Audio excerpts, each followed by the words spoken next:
Todos os brasileiros já ouviram essa frase. Ela está nos livros didáticos, nos discursos oficiais, nas solenidades cívicas e nos concursos públicos. Todos são iguais perante a lei. A repetição é tamanha que o enunciado soa quase automático, como um mantra institucional. O problema começa quando se tenta aplicá-lo à vida real. Na prática, a igualdade brasileira é mais declaratória do que vivida. Basta comparar regras amplamente divulgadas, aquelas que o próprio Estado apresenta como conquistas civilizatórias, para perceber que o tratamento dado aos cidadãos varia conforme o lugar que ocupam na engrenagem pública. Um exemplo simples e conhecido é a estabilidade no serviço público. Ela é defendida com razão, como proteção contra perseguições políticas e garantia de continuidade administrativa. Mas o contraste é inevitável. Enquanto milhões de trabalhadores do setor privado podem ser demitidos a qualquer momento, inclusive em crises que não provocaram, servidores têm proteção legal reforçada, progressões automáticas e previsibilidade de renda. Ambos vivem no mesmo país, sob a mesma Constituição, mas enfrentam riscos radicalmente diferentes. O mesmo ocorre na Previdência. A reforma foi apresentada como necessária para todos. No entanto, o cidadão comum passou a trabalhar mais, contribuir por mais tempo e receber menos, enquanto categorias ligadas ao Estado preservaram regras próprias, fundos exclusivos e mecanismos de compensação. A igualdade, proclamada no discurso, se dissolve quando confrontada com os números e as normas. Há ainda o caso dos salários e auxílios. O teto constitucional é amplamente divulgado como limite moral do serviço público. Porém, na prática, verbas indenizatórias, adicionais e benefícios paralelos fazem com que rendimentos ultrapassem esse limite sem maiores consequências. Para o trabalhador civil, o salário é o que está no contra-cheque, sem atalhos legais. Até mesmo o acesso à justiça revela o abismo. Para quem faz parte do sistema, há prerrogativas, fóruns especiais, assessorias jurídicas permanentes e tempo institucional. Para o cidadão, restam filas, custos elevados, processos longos e a incerteza do desfecho. A lei é a mesma no papel, mas o caminho até ela não. Nada disso é segredo. As regras são públicas, as leis são conhecidas, os dados são oficiais. O escândalo não está na clandestinidade, mas na normalização. A desigualdade não se impõe pela força, ela se consolida pela rotina. O resultado é um país em que a igualdade existe no princípio abstrato, enquanto a vida concreta é regida por exceções. Não exceções para proteger o vulnerável, mas para blindar o sistema. E quando regras diferentes passam a definir cidadãos diferentes, a pergunta deixa de ser jurídica e se torna moral. Até que ponto ainda podemos chamar isso de igualdade? É no município que a democracia deveria ser mais próxima, mais humana, quase doméstica. O vereador mora na mesma rua, o prefeito frequenta o mesmo mercado. Os problemas são compartilhados na fila do posto de saúde ou na porta da escola. Em tese, é ali que o nós deveria fazer mais sentido, mas é justamente nesse nível que a desigualdade institucional dá seus primeiros passos. Discretos, no início, estruturais, com o tempo. A vereança é o primeiro degrau da política profissional. Em muitos casos, o vereador eleito, de origem humilde, reconhece a realidade do salário mínimo, do trabalho informal, das contas atrasadas. No entanto, basta assumir o mandato para que ocorra uma mudança silenciosa, mas profunda. O contra-cheque. Em municípios pequenos e médios, vereadores passam a receber valores que superam com folga a renda da maioria da população local. Prefeitos, por sua vez, alcançam remunerações que os colocam imediatamente em um patamar distante da média salarial do município que governam. O contraste é simples e incômodo. Enquanto grande parte dos cidadãos vive com 1 ou 2 salários mínimos, muitas vezes sem estabilidade, sem benefícios e sem garantias, representantes eleitos recebem salários fixos, reajustáveis, acompanhados de assessorias diárias, estrutura administrativa e proteção jurídica. A desigualdade não é apenas financeira, ela é simbólica. E nesse momento que algo se rompe. O vereador que antes dizia nós, moradores, passa a dizer vocês, a comunidade. Não por maldade explícita, mas porque a realidade material muda a forma de perceber o mundo. O problema do transporte público já não é vivido diariamente. A espera no posto de saúde deixa de ser rotina. A insegurança do fim do mês desaparece. O representante continua falando sobre o povo, mas deixa, pouco a pouco, de falar como povo. Essa desconexão é agravada pela própria estrutura legal.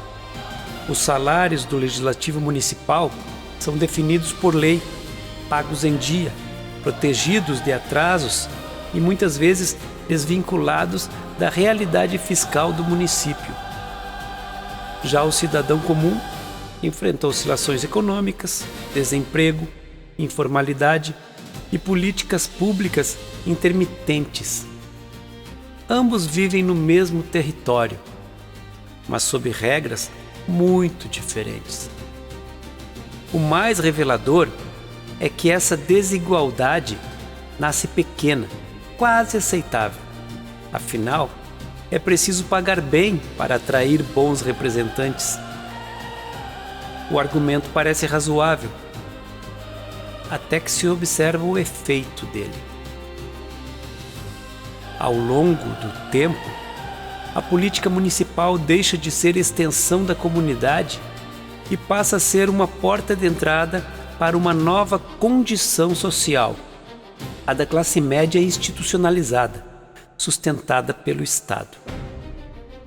Assim, o município, que deveria ser o espaço da igualdade concreta, transforma-se no laboratório inicial da desigualdade normativa. Não se trata apenas de números no orçamento, mas de um distanciamento humano que redefine a relação entre representante e representado. Quando isso acontece, a política deixa de ser espelho da comunidade e passa a ser a vitrine de um sistema que começa ali mesmo a se separar do povo que diz representar. Nos governos estaduais, a desigualdade deixa de ser apenas perceptível e passa a ser institucionalmente organizada. É nesse nível que a expressão falta de recursos ganha dupla personalidade. Ela vale para políticas públicas voltadas à população, mas raramente alcança os núcleos de poder que operam com autonomia administrativa, orçamentária e decisória. Quando o Estado enfrenta crise fiscal, o roteiro é conhecido. Governadores anunciam cortes, congelamentos e contingenciamentos. Hospitais têm serviços reduzidos, escolas operam no limite, investimentos em infraestrutura são adiados. Ao cidadão, apresenta-se a narrativa do sacrifício, o sacrifício coletivo. No entanto, esse coletivo tem fronteiras bem definidas. Enquanto áreas essenciais disputam migalhas do orçamento, determinados poderes e instituições mantêm receitas blindadas. Judiciário, Ministério Público, tribunais de contas e altos escalões do executivo operam com autonomia suficiente para preservar salários, auxílios e estruturas administrativas, mesmo em cenários de calamidade financeira. A crise, ao que parece, é seletiva. Esse desequilíbrio agrava com o avanço das privatizações estatais, frequentemente apresentadas como solução técnica e inevitável. Na prática, elas transferem patrimônios públicos estratégicos para o capital privado e aliviam governos da responsabilidade de gestão e geram caixa imediato, quase sempre usado para tapar buracos momentâneos, não para projetos estruturantes. O trabalho pesado, o risco e a cobrança social saem da agenda governamental. A privatização da Corsan, no Rio Grande do Sul, é um exemplo emblemático. Vendida sob o argumento de modernização e eficiência, a companhia de saneamento deixou de ser um instrumento direto da política pública para se tornar ativo de mercado. O cidadão segue pagando pela água. O Estado perde o controle estratégico. E os compromissos sociais passam a competir com a lógica do lucro. O governo se desonera do trabalho, mas não da retórica. Paralelamente, surgem zonas cinzentas, onde legalidade e moralidade deixam de caminhar juntas. Um dos exemplos mais sensíveis envolve o próprio sistema de justiça. O Ministério Público, instituição essencial à defesa da ordem jurídica, possui atribuições constitucionais claras. No entanto, ao outorgar e estimular a criação de fundações privadas ligadas à própria estrutura institucional, fundações que captam recursos, firmam convênios e geram remunerações a promotores e procuradores, instala-se um evidente conflito de interesses. Tudo parece legal, formalmente autorizado, normativamente protegido. Mas a pergunta incômoda permanece: quem fiscaliza quem legisla sobre si mesmo? Enquanto processos se acumulam, a morosidade judicial persiste e a população enfrenta um sistema lento e inacessível, parcelas do aparato estatal encontram meios de ampliar ganhos, influência e autonomia financeira, fora do orçamento tradicional. O contraste é brutal. De um lado, o cidadão ouve que não há recursos. Do outro, vê estruturas estatais que jamais enfrentam escassez real. A força do capital, seja privado, seja institucional, molda decisões, redefine prioridades e dilui responsabilidades.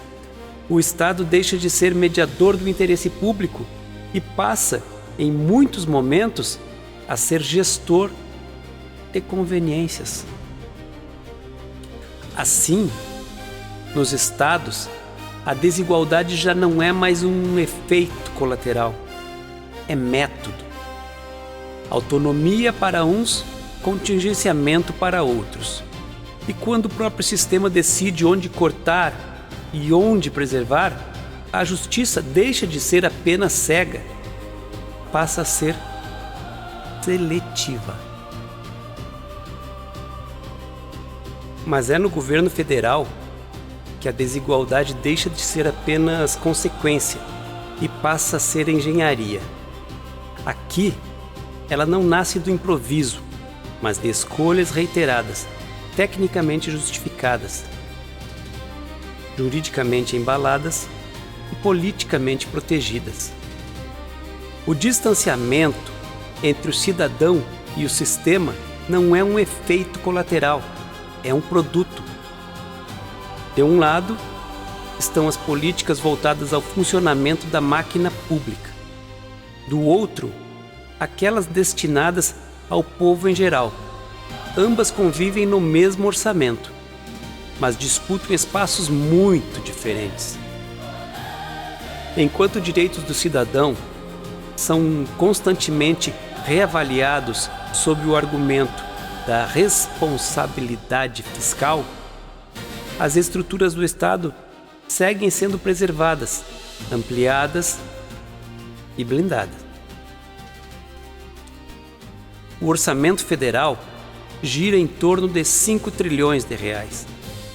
Desse montante, algo próximo a 370 a 400 bilhões é destinado diretamente aos salários, aposentadorias e encargos do funcionalismo federal. Só o Judiciário consome mais de 120 bilhões por ano, enquanto o Legislativo Federal ultrapassa 15 bilhões, considerando a Câmara, Senado e estruturas de apoio. São valores públicos, conhecidos, legais e raramente questionados com a mesma intensidade que programas sociais. Quando se olha para o cidadão comum, o tratamento é outro. Políticas de transferência de renda, como Bolsa Família, vivem sob permanente escrutínio moral e fiscal. A previdência do regime geral é tratada como problema estrutural, exigindo reformas duras, idade mínima elevada e redução de benefícios. O trabalhador é convidado a compreender o sacrifício. O sistema não. Nesse contexto, surgem pautas simbólicas e reveladoras, como a chamada PEC das blindagens. Enquanto milhões enfrentam dificuldades de acesso à justiça, propostas ganham tempo, energia política e recursos para reforçar proteções institucionais, ampliar prerrogativas e dificultar responsabilizações. Não se trata de melhorar o serviço público ao cidadão, mas de proteger quem já está protegido.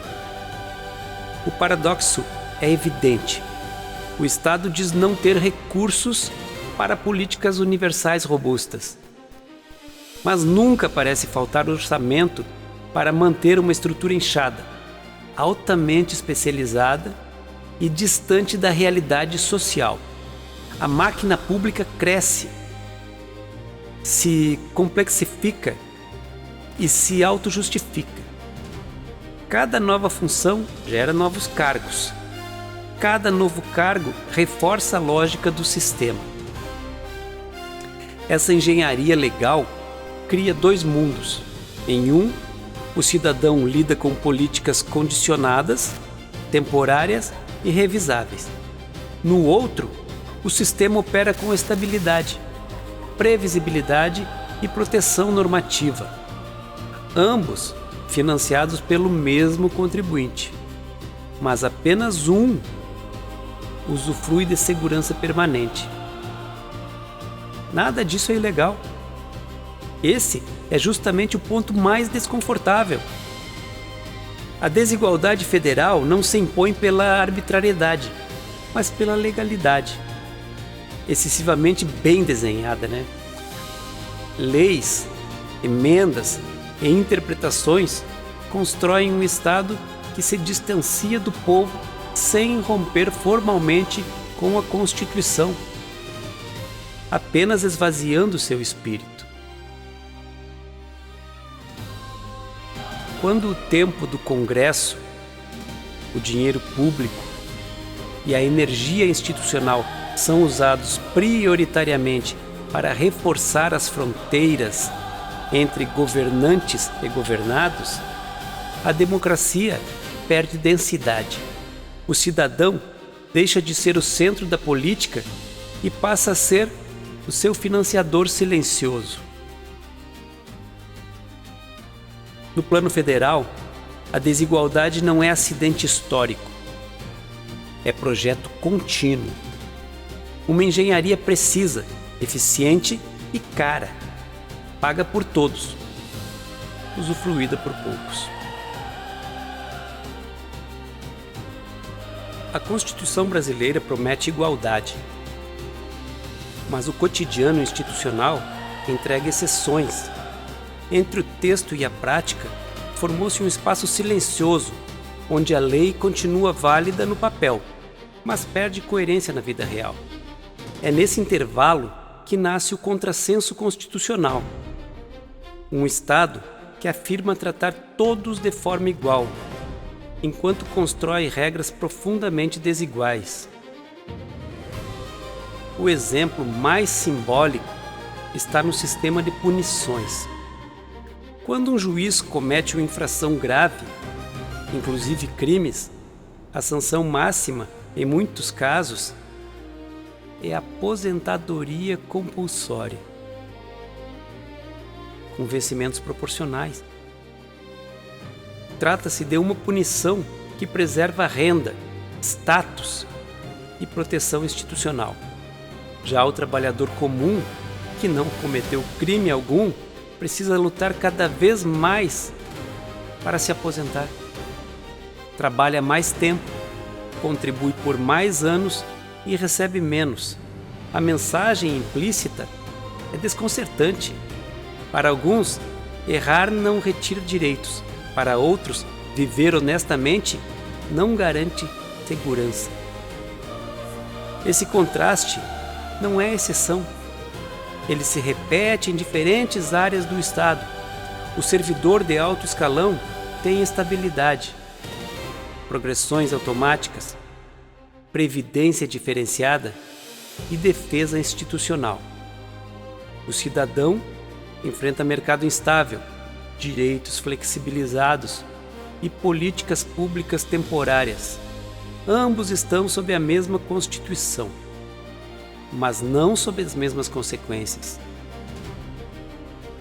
O contrassenso se aprofunda quando se observa como o Estado pensa o tempo.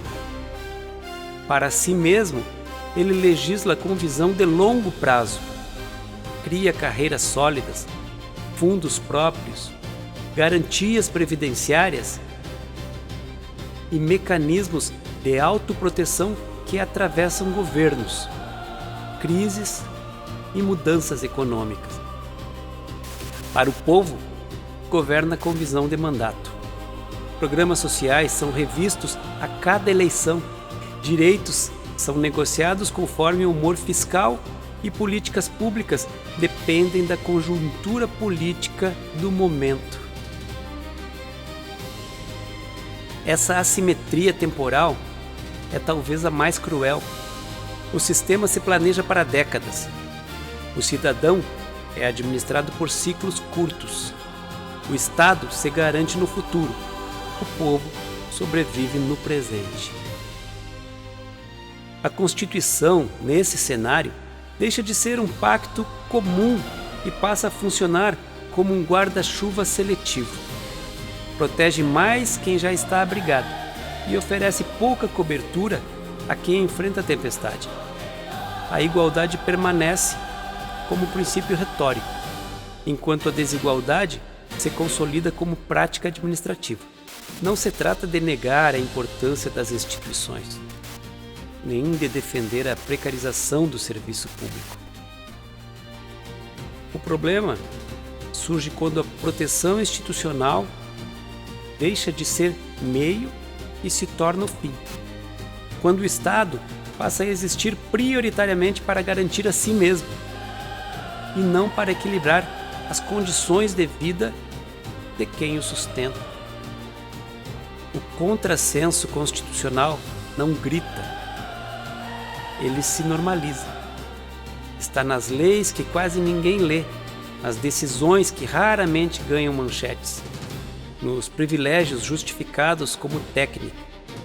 E talvez seja por isso que seja tão difícil enfrentá-lo.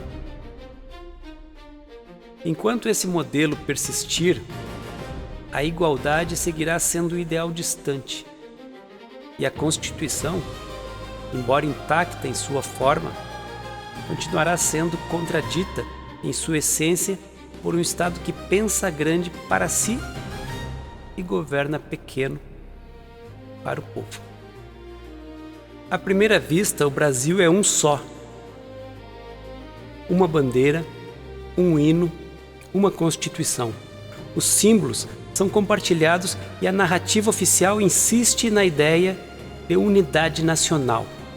Mas quando se observa com atenção o funcionamento do Estado, percebe-se que essa unidade é mais estética do que real. Por trás da mesma bandeira convivem dois regimes distintos, que operam lado a lado, mas raramente se encontram. De um lado está o regime do sistema, um universo de estabilidade, previsibilidade e proteção. Nele, carreiras são planejadas para durar décadas. Regras são desenhadas para atravessar crises e mecanismos legais garantem continuidade mesmo quando tudo ao redor desmorona. O sistema se protege, se corrige internamente e se justifica com linguagem técnica. Seus integrantes envelhecem com segurança, aposentam-se com garantias e contam com o amparo permanente da máquina pública. Do outro lado está o regime do cidadão. Um território marcado pela incerteza. Aqui, o trabalho é instável, os direitos são condicionados e as políticas públicas vivem sob constante ameaça de revisão. O cidadão não planeja o futuro, ele não administra o risco. A aposentadoria é uma promessa distante.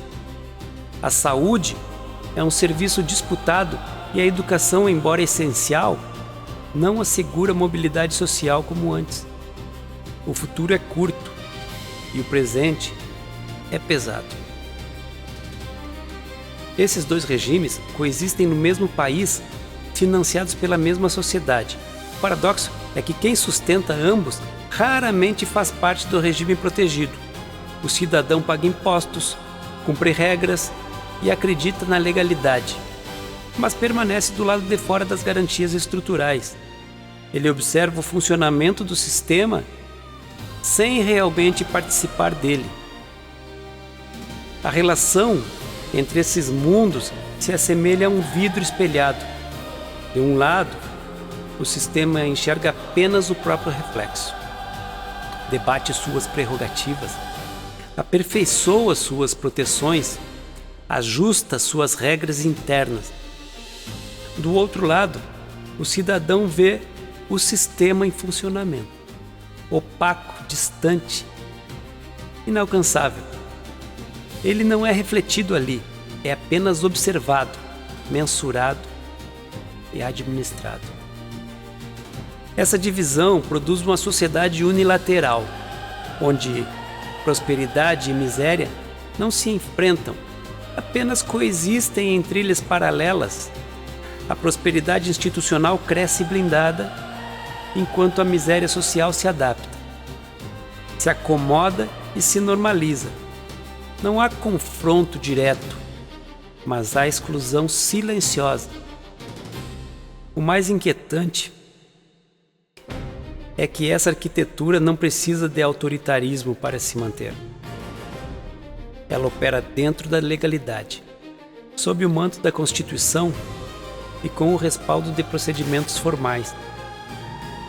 É um modelo que não rompe a democracia. Ele a esvazia lentamente, aos pouquinhos. Enquanto esses dois regimes permanecem intocados, a bandeira continuará sendo a mesma, mas o país seguirá dividido, não por ideologia, mas por acesso, mas por proteção E o cidadão comum continuará à margem dessa sociedade de espelhos, olhando para um sistema que se vê inteiro, enquanto ele próprio permanece invisível.